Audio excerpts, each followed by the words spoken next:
Good afternoon, you two pipe smokers.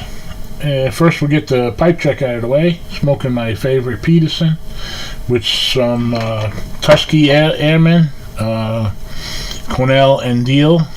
It's in a block tobacco. You have to pinch it off and rub it. It's a little moist. I let it dry a few minutes before I put it in the pipe. But it has a really good taste. The description on the back here, it's a blend of Virginia's, Perique, Turkish, and Latakia. Pressed to marry flavors and then sliced for easy packing. This is not sliced. Maybe it's sliced, but you don't see it. It doesn't fall apart. You sort of have to pinch it apart. But anyway, pretty good. Cool can. Of course, the Tuskegee Airmen are famous, as they should be, from an all-black fighter group. They flew P-51s, which is a beautiful airplane, by the way. But anyway, getting back to the subject of good smoking pipes versus bad, and Simon, who was nice enough to give me a shout-out to my channel the other day, touched on it, and I think he's absolutely right. And this is probably a reason why Savinelli has such success being an older pipe maker. They probably have warehouses full of old briar that's been sitting around. But I did a little research, and I'll read some. It's a lengthy article, but I'll break it down to the important parts. Basically, the minimum age that a piece of briar should be is 50 years old before it should be made into a pipe. And then they go on to say that air drying versus kiln drying also plays a factor. So air drying takes time. There's also a male and female briar. Male briar is more desirable, according to this article. And if a pipe maker kiln dries, it's thought to be believed that the resins never really get out of the wood, so it creates it gets sealed in the process, where air drying will remove all the resins. So that's a factor. But an important key here is there's three words that go into briar that's important. Grain equals age. Be it flame grain, mixed grain, bird's eye, or straight grain, cross grain, etc. The tighter the grain pattern, the older the briar. The grain pattern is obvious in a smooth finished pipe, less so in a sandblasted pipe, but you can still tell in a sandblasted pipe by looking at the pattern of indentations made by the sand jet. Also, it goes on to say that it is believed by some that a lighter pipe is a better quality briar. Now, I have one Dunhill pipe, and the only thing I could say, if you were blindfolded and somebody handed me that pipe and handed me a Savinelli of the same size, the Dunhill pipe, I could pick it out because it is feather light compared to a Savinelli. And I've compared that type pipe to a lot of other sizes, and it's always lighter. So my guess is it's really old briar that Dunhill uses. I don't know that for sure, but I bet you that's one of the reasons the value is so high and sought after. It's probably the primo of all briars used. So that comes back to the question that Mutton Chop presented, is why some pipes smoke better than others. So it's my conclusion, after reading this and a little bit I know about it and having many different pipes, and some obviously do smoke better, is it has to do with the briar and the luck of getting a piece that maybe should have been for a more expensive pipe but had a blemish that made it where they can do a sandblast pipe, and it could have been, if it wasn't for that blemish, in a $1,500 pipe, but wound up in my $80 Savinelli or my $110 Peterson.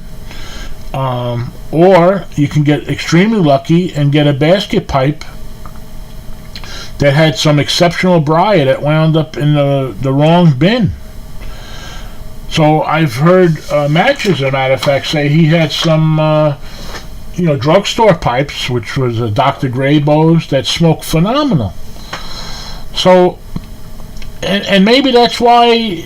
I mean, I have some custom built Tracy Menser pipes.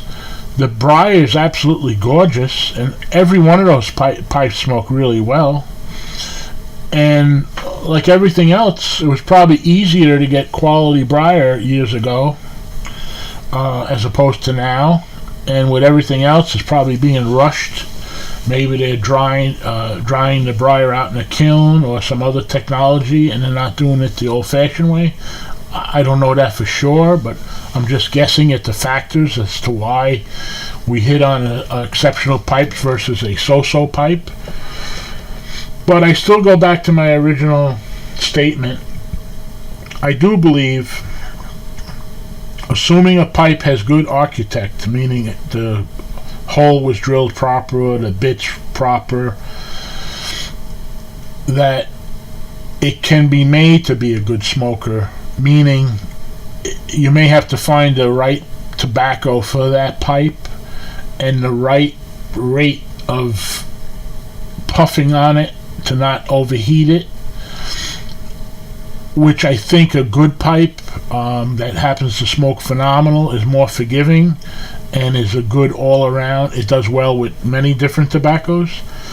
That's just my assessment based on what I've read and what I've been hearing and my own experience tasting the many different pipes I have.